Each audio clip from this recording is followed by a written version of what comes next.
ನಮಸ್ಕಾರ ವೀಕ್ಷಕರೇ, ಶುಭೋದಯ. ನಿಮ್ಮೆಲ್ಲರಿಗೂ ಕೆಪಿ ನಂಜುಂಡೇರವರ ಲಕ್ಷ್ಮಿ ಗೋಲ್ಡ್ಸ್ ಪ್ಯಾಲೇಸ್ ಅರ್ಪಿಸುವ ಬೃಹತ್ ಬ್ರಹ್ಮಾಂಡ ಕಾರ್ಯಕ್ರಮಕ್ಕೆ ಎಂದಿನಂತೆ ಪ್ರೀತಿಯ ಆದರದ ಸ್ವಾಗತ, ಸುಸ್ವಾಗತ. ಈ ಪ್ರಪಂಚದಲ್ಲಿ ಯಾರು ಒಳ್ಳೆಯದನ್ನ ಮಾಡಲಿಕ್ಕಾಗಿ ಸ್ವಯಂ ಪ್ರೇರಿತರಾಗಿ ಪ್ರಯತ್ನಿಸ್ತಾರೋ ಅಂತಹವರಿಗೆ ದಿನೇ ದಿನೇ ಶತ್ರುಗಳು ಹೆಚ್ಚುತ್ತಾನೆ ಇರ್ತಾರೆ. ಆದ್ರೆ ಅದ್ರ ಬಗ್ಗೆ ತಲೆ ಕೆಡಿಸ್ಕೊಳ್ದೆ ಲೋಕ ಕಲ್ಯಾಣಕ್ಕಾಗಿ ನಾವು ಮನುಷ್ಯರಾಗಿ ಹುಟ್ಟಿದ ಮೇಲೆ ದುಡಿಲೇಬೇಕು ಅಂತ ಹೇಳ್ತಾ ಎಂದಿನಂತೆ ನಮ್ಮೆಲ್ಲರನ್ನ ಧರ್ಮದ ಹಾದಿಯಲ್ಲಿ ನಡೆಸಲಿಕ್ಕೆ ನಮ್ಮ ಜೊತೆ ಯಾರಿದ್ದಾರೆ ನಿಮ್ಮೆಲ್ಲರಿಗೂ ತಿಳಿದೇ ಇದೆ. ಶ್ರೀಯುತರು ಶ್ರೀ ಸಂಪೂರ್ಣ ಸನಾತನ ಧರ್ಮ ಸಂರಕ್ಷಣಾ ಸಮಿತಿಯ ಸಂಸ್ಥಾಪಕರು ಹಾಗೂ ಶ್ರೀ ಸಂಪೂರ್ಣ ವರಮಹಾಲಕ್ಷ್ಮಿ ಮಹಾಸಂಸ್ಥಾನದ ವ್ಯವಸ್ಥಾಪಕ ನಿರ್ದೇಶಕರು, ನಮ್ಮೆಲ್ಲರ ನೆಚ್ಚಿನ ನಲ್ಮೆಯ ಗುರುಗಳು ಶ್ರೀ ನರೇಂದ್ರ ಬಾಬು ಶರ್ಮಾ ಗುರುಜಿಯವರು. ನಮಸ್ತೆ ಗುರುಜಿ, ಬೃಹತ್ ಬ್ರಹ್ಮಾಂಡ ಕಾರ್ಯಕ್ರಮಕ್ಕೆ ಪ್ರೀತಿಯ ಸ್ವಾಗತ ಗುರುಜಿ. ನಮಸ್ಕಾರ ಗುರುಜಿ. ಇವತ್ತು ಗುರುವಾರ, ಗುರುಗಳಾದ ನೀವು ಯಾವ ವಿಶೇಷ ಮಾಹಿತಿಯನ್ನ ನಮ್ಮೆಲ್ಲರಿಗಾಗಿ ಹೊತ್ತಂದಿದ್ದೀರಾ? ಎಲ್ಲ ವೀಕ್ಷಕ ಬಾಂಧವರಿಗೆ ಪರಿಪೂರ್ಣವಾದ ಸ್ವಾಗತ ನಮ್ಮ ನಿಮ್ಮೆಲ್ಲರ ಬ್ರಹ್ಮಾಂಡ ಲೋಕಕ್ಕೆ. ಇವತ್ತಿನ ದಿವಸ ಗುರುವಾರ, ಬಹಳ ಸಂತೋಷ. ಅಂದರೆ ಇನ್ನೇನು ಒಂದೇ ದಿವಸದಲ್ಲಿ ನಾವುಗಳು ಹೊಸ ವರ್ಷ ಅಂತ ಹೇಳಿ ನಿಮ್ಗೆಲ್ಲರಿಗೂ ಇರತಕ್ಕಂಥ ಒಂದು ಭ್ರಮೆ, ಆಂಗ್ಲ ವರ್ಷಕ ಅಂತ ಹೇಳ್ತಕ್ಕಂಥ ಒಂದು ಭ್ರಮೆ.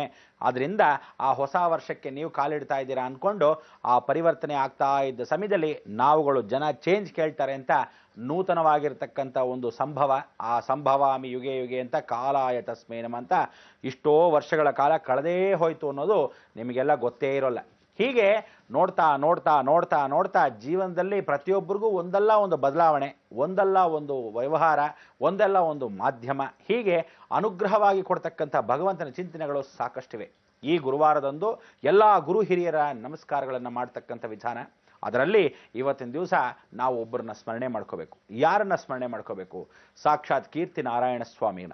ಕೀರ್ತಿ ನಾರಾಯಣ ಸ್ವಾಮಿ ಅಂದರೆ ಪರಮೇಶ್ವರನು ಕೃಪಾ ಕಟಾಕ್ಷದಲ್ಲಿ ಭೂಮಿಗೆ ಮೊದಲಾಗಿ ಕಾಲಿಟ್ಟಾಗ ನಾರಾಯಣ ಮೋಕ್ಷವೇ ಇಲ್ಲದೆ, ಅಂದರೆ ಅವನು ಭೂಸ್ಪರ್ಶವಾದವನು, ಮತ್ತೆ ವಿಷ್ಣು ಲೋಕಕ್ಕೆ ಹೋಗದಿದ್ದ ಅವಕಾಶವನ್ನು ಪಡೆದೇ ಇದ್ದಾಗ ಅವನಿಗೆ ಶಕ್ತಿಯನ್ನು ಕೊಟ್ಟಿರತಕ್ಕಂಥದ್ದು ಸಾಕ್ಷಾತ್ ಪರಮೇಶ್ವರ.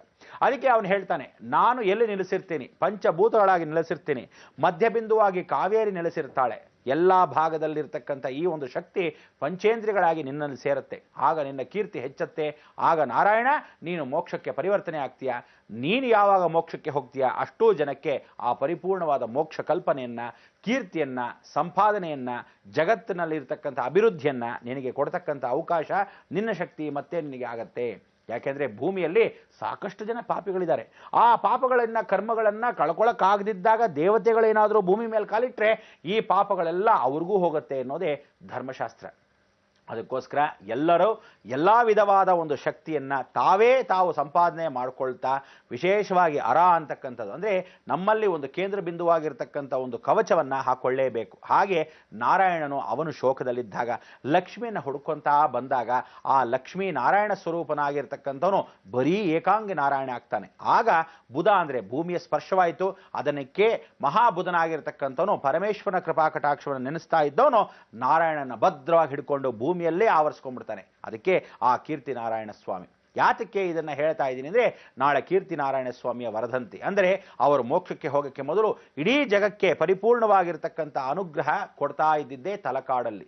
ಅದಕ್ಕೆ ತಲ ಮತ್ತು ಕಾಡ ಆ ಎರಡೂ ರಾಕ್ಷಸರ ಸಂಭವ ಆಗಿರ್ತಕ್ಕಂಥ ವಿಧಾನದಲ್ಲಿ ಪಂಚೇಂದ್ರಿಯಗಳಾಗಿರ್ತಕ್ಕಂಥ ಅಗ್ನಿ, ವಾಯು, ಜಲ, ಭೂಮಿ, ಆಕಾಶ ತತ್ವ ಮಾರ್ಗದಲ್ಲಿ ಆ ಜಗನ್ಮಾತೆಯ ಕೃಪಾ ಕಟಾಕ್ಷವನ್ನು ಹೊಂದಿರತಕ್ಕಂಥ ಮಲ್ಲಿಕಾರ್ಜುನ ಸ್ವಾಮಿಯು ಮುಡುಕ್ತಾರೆ ಮೇಲ್ಭಾಗದಲ್ಲಿ ಕೂತ್ಕೊಂಡು ಅಲ್ಲಿರ್ತಕ್ಕಂಥ ಭ್ರಮರಾಂಬಿಕೆ ಜೊತೆ ಕೂತ್ಕೊಂಡು ಎಷ್ಟು ಚೆನ್ನಾಗಿದ್ದಾರೆ ಅಂದರೆ, ದಕ್ಷಿಣದಲ್ಲಿ ನಾವು ನೋಡ್ತಕ್ಕಂಥದ್ದು ಯಾವ ಭಾಗ?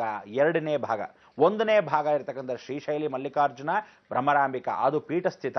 ಇಲ್ಲಿ ಪಂಚೇಂದ್ರಿಯಗಳಾಗಿ ಕೂತಿರ್ತಕ್ಕಂಥ ಪಂಚಭೂತಗಳ ಸ್ಥಿರವಾಗಿ ಕೂತಿರದೆ ಆ ಮಲ್ಲಿಕಾರ್ಜುನ ಭ್ರಮರಾಂಬಿಕಾ ಕಾವೇರಿ ತೀರದಲ್ಲಿ. ಈ ಕ್ಷೇತ್ರದಲ್ಲಿ ಕೀರ್ತಿ ನಾರಾಯಣ ಸ್ವಾಮಿಯ ಪೂರ್ಣ ವರದಂತಿ, ಅವನಿಗೆ ಶಕ್ತಿ ಸಿಗತ್ತೆ. ಪರಮೇಶ್ವರನ ಪೂರ್ಣ ಶಕ್ತಿಯನ್ನ ಪಂಚೇಂದ್ರಿಯಗಳಾಗಿ ಕೊಡ್ತಾನೆ.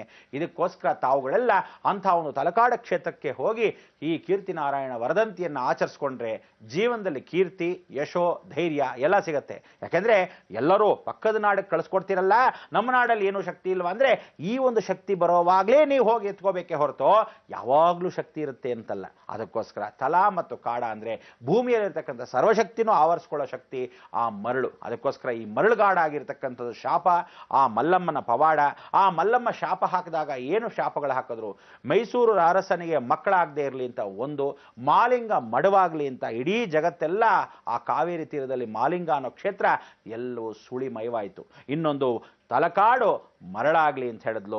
ಆ ಮರಳು ಇವತ್ತಿಗೂ ನಿಧಿಯ ಸ್ವರೂಪದಲ್ಲಿ ಪರಮೇಶ್ವರನು, ಕೀರ್ತಿಯನ್ನು ಸಂಪಾದನೆ ಮಾಡ್ತಕ್ಕಂಥ ಕೀರ್ತಿನಾರಾಯಣನು, ಕಾವೇರಿ ಸಂಗಮವನ್ನು ಹರಿಹರನ ಸಂಗಮದಲ್ಲಿ ಅವಳು ಮಿಂದು ಸ್ನಾನ ಮಾಡಿ ಇವರಿಬ್ಬರಿಗೆ ಅಭಿಷೇಕವನ್ನು ಮಾಡೋದೇ ಆ ಆನಂದವಾಗಿರ್ತಕ್ಕಂಥ ತಲಕಾಡು. ಇದು ಕರ್ನಾಟಕದ ಹೆಮ್ಮೆಯ ಮೈಸೂರು ಡಿಸ್ಟ್ರಿಕ್ಟಲ್ಲಿರ್ತಕ್ಕಂಥ ವಿಚಾರ.